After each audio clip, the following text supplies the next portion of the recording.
유일한 소망, 이러한 제목으로 말씀을 나누도록 하겠습니다. 우리가 너무나도 잘 알고 있는 이 물고기 뱃속에서 요나가 3일 밤낮을 있으면서 기도한 이 내용을 많은 심지어 성경학자들도 실제 있었던 일이 아니라 요나의 꿈속에 있었던 일이다, 상징적인 일이다, 이렇게 이야기하는 주장하는 이들도 있습니다. 하지만 예수님께서 분명히 말씀하신 것처럼 이것은 분명한 사실이며 이 메시지를 통하여서 우리에게 주는 많은 교훈들이 있습니다. 오늘 본문을 통해서 우리에게 주시는 하나님의 메시지를 함께 살펴보고자 합니다. 첫 번째로는 하나님께서는 하나님의 그 사역을 위하여서 모든 것을 예비하고 계신다라는 것입니다.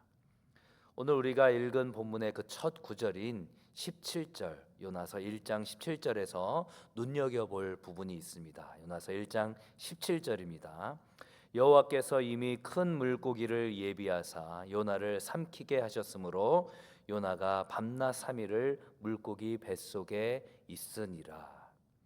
여기서 여호와께서 이미 예비하셨다라는 부분이 굉장히 눈여겨볼 부분인 것이죠. 하나님의 섭리와 계획을 믿는 신앙인인 우리에게 결코 우연이란 있을 수 없다라는 것을 우리는 알고 있습니다. 이것이 이슬람교에서 말하는 인샬라, 운명론과는 또 다른 이야기인 것이죠. 하나님께서는 우리에게 선택의 그 자유의 영역을 주셨지만 그 영역까지도 하나님의 계획 안에서 한치의 오차와 실수도 없이 진행되고 있다라는 사실을 성도인 우리는 날마다 믿고 인정해야 하는 것입니다. 그렇다면 하나님께서 이 큰 물고기를 예비하신 이유가 무엇이었을까? 많은 이유를 생각해 볼 수 있겠지만 이어지는 2장에서 그 근거를 찾을 수 있습니다. 요나서 2장 1절에서야 요나는 비로소 여호와 하나님께 기도하기 시작합니다. 요나서에서 요나가 하나님께 기도한다라는 표현이 비로소 처음 등장하는 것이죠. 여러 가지로 요나서 2장의 내용은 그 앞에 있는 1장과 구성에 있어서 많이 닮아 있습니다.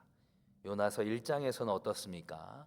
다시스로 가는 배가 큰 풍랑을 맞이했고 하나님께 기도하고 난 이후에 요나를 바다에서 건지고 풍랑이 그치고 죽음을 모면하게 되었습니다. 2장에서도 요나가 죽음 앞에 위기의 순간을 맞이하게 되었고 물고기 뱃속에서 기도를 드린 이후에 물고기가 요나를 육지에 토해내면서 구원을 얻게 되었습니다. 위기의 순간, 기도, 구원, 이렇게 이어지는 패턴이 너무나도 비슷하지만 중요한 큰 차이가 한 가지가 있죠. 바로 기도하는 주체가 달랐습니다. 누가 하나님께 기도를 했습니까? 요나서 1장에서는 여호와 하나님께 기도한 이가 요나가 아니라 바로 배의 사공들이었습니다. 요나는 자신이 하나님의 명령을 어겨서 이렇게 풍랑을 맞이하게 된 것이다 라고 사공들에게 말을 했지만 정작 그 풍랑을 주관하시는 하나님께 어떠한 기도를 올렸다는 표현도 나타나 있지 않습니다. 끝까지 고개를 돌리고 하나님을 외면하고 있는 이 요나의 모습이 1장에서 나타나고 있는 것이죠. 보다 못한 선원들이, 하나님을 제대로 알지도 못하는 그 무리들이 여호와께 부르짖어 간구했습니다. 요나서 1장 14절의 말씀입니다. 무리가 여호와께 부르짖어 이르되 여호와여 구하고 구하오니 이 사람의 생명 때문에 우리를 멸망시키지 마옵소서. 무죄한 피를 우리에게 돌리지 마옵소서. 주 여호와께서는 주의 뜻대로 행하심이니이다 하고. 물론 이들이 인식한 여호와는 유일한 창조주이신 그러한 하나님이 아니라 범신론적인 개념에서의 여호와였습니다. 그럼에도 불구하고 요나서 1장에서는 요나가 기도하는 모습은 끝내 나타나고 있지 않다라는 것을 우리가 생각해 보아야 합니다. 하나님께 기도하고 회개하며 하나님의 마음을 알기 원하셨던 주님께서 모든 것을 예비하셨다라는 사실을 기억하면서 오늘을 살아가는 우리에게도 예비하신 일들이 있다라는 것들을 잊지 않게 되기를 바랍니다. 오늘 본문을 통해서 우리에게 주시는 두 번째 메시지는 바로 하나님께서는 스스로 깨닫기를 원하신다라는 것입니다. 스스로 깨닫기를 원하시는 하나님이시라는 거죠. 바다 깊은 곳으로 내려가던 요나는 무슨 생각을 했을까요? 그래, 내가 이렇게 죽으면 죽었지 니느웨로는 절대 못 간다. 이런 마음으로 죽음을 맞이하고 있었을 것입니다.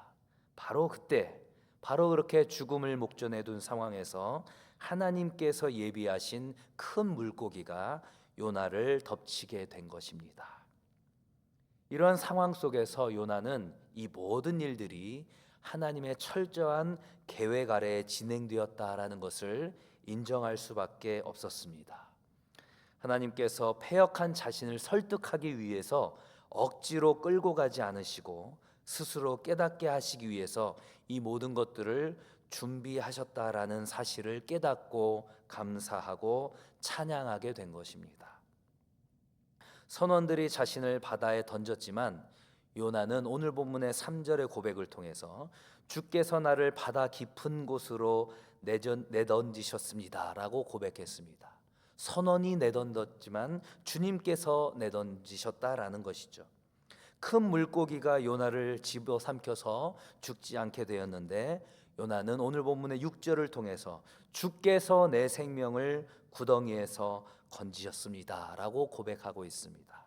선원들이 한 것이 아니고 큰 물고기가 한 것이 아니고 그 모든 것을 예비하신 하나님께서 하셨다라고 고백하고 있는 것입니다. 하나님께서는 계속해서 요나가 반응하길 원하셨습니다. 니느웨가 아닌 다시스로 가는 그 배를 타기 위해서 욥바 항구에 왔을 때도 하나님께서는 요나가 깨닫기를 원하셨습니다. 큰 풍랑을 만났을 때도 하나님께서는 요나가 깨닫기를 원하셨습니다.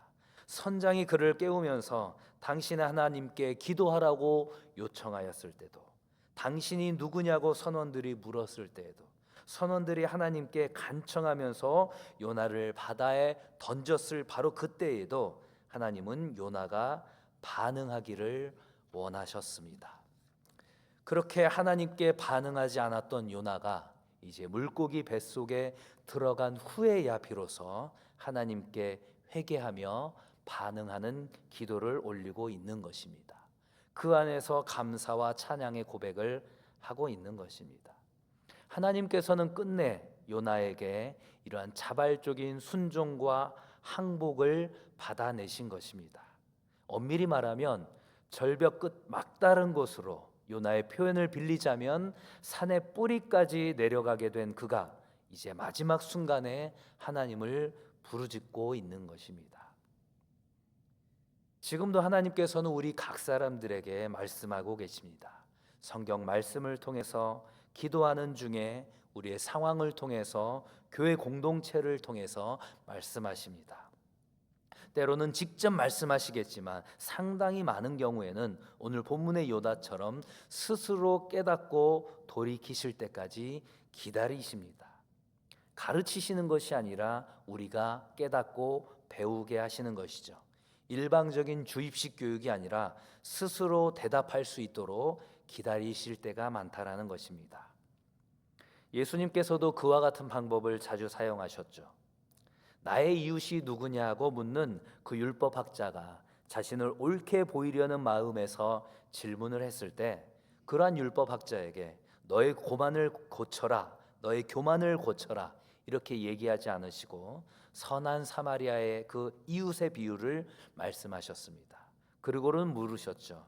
내가 생각하기에는 누가 강도 만난 자의 이웃이 되겠느냐? 이때 율법학자가 대답하였죠. 자비를 베푼 사람입니다. 하나님께서는 펼쳐 보이신 모든 상황 중에서 스스로 깨닫고 대답하시길 원하실 때가 많다는 사실을 오늘 본문을 통해서도 다시금 확인하게 되는 것입니다. 요나는 물고기 뱃속에서 이렇게 고백하고 있습니다. 요나서 2장 8절의 말씀입니다. 거짓되고 헛된 것을 숭상하는 모든 자는 자기에게 베푸신 은혜를 버렸사오나. 여기서 말하는 거짓되고 헛된 것을 숭상하는 모든 자가 누구일까요? 여러 가지 해석과 견해가 있지만 바로 요나 자신의 모습을 표현하는 부끄러운 고백이라고 해석하는 경우들이 많이 있습니다. 바로 자기의 모습, 자기에게 베푸신 그 은혜를 베푼 하나님의 은혜를 버려버린 그 모습이 거짓되고 헛된 것을 숭상하는 자였고, 그것이 바로 자신의 모습이었다라는 것입니다. 하나님으로부터 철저하게 고개를 돌리고 외면했던 자신의 그 지난 날에 대한 부끄러운 고백인 것입니다. 하나님께서 우리에게 예비하신 그 수많은 상황과 메시지들을 통해서 하나님의 그 뜻과 섭리를 깨닫게 되는 우리 모두가 되기를 소망합니다. 오늘 본문을 통해서 우리에게 주시는 하나님의 그 메시지 마지막 세 번째는, 하나님께서는 우리를 동역자로 부르신다라는 것입니다. 우리를 동역자로 부르시는 하나님. 오늘 본문 7절에서 요나는 이렇게 기도하고 있습니다. 7절입니다. 내 영혼이 내 속에서 피곤할 때에 내가 여호와를 생각하였더니 내 기도가 주께 이르러 싸우며 주의 성전에 미쳤나이다. 하나님께서 요나를 바다에 빠뜨리고 나서야, 그리고 물고기 뱃속에 들어가고 나서야 그의 얼굴을 하나님을 향해 돌렸습니다. 이것은 달리 말하면 하나님께서는 선원들을 통해서, 그리고 예비하신 물고기를 통해서 이 모든 상황을 만드셨다라는 것입니다. 우리 주위에는 누가 있습니까? 혹시 깊은 고통과 아픔의 바다에 빠져서 영혼의 죽음을 기다리고 있는 사람은 혹시 있지 않습니까? 하나님께서 요나에게 큰 물고기를 예비하시고 선원들을 사용하셨던 것처럼 하나님께서는 우리를 하나님의 동역자로 부르고 계신다라는 사실을 기억해야 할 것입니다. 하나님께 얼굴을 돌리고 하나님께 부르짖을 수 있도록 우리가 하나님의 도구가 되어야 하는 것입니다. 왜 그럴까요? 우리는 그 모든 것의 답을 알고 있습니다. 하나님만이 유일한 소망이시기 때문입니다. 9절에서 요나가 고백했던 것처럼, 요나의 고백처럼 구원은 여호와께 속한 것이기 때문입니다.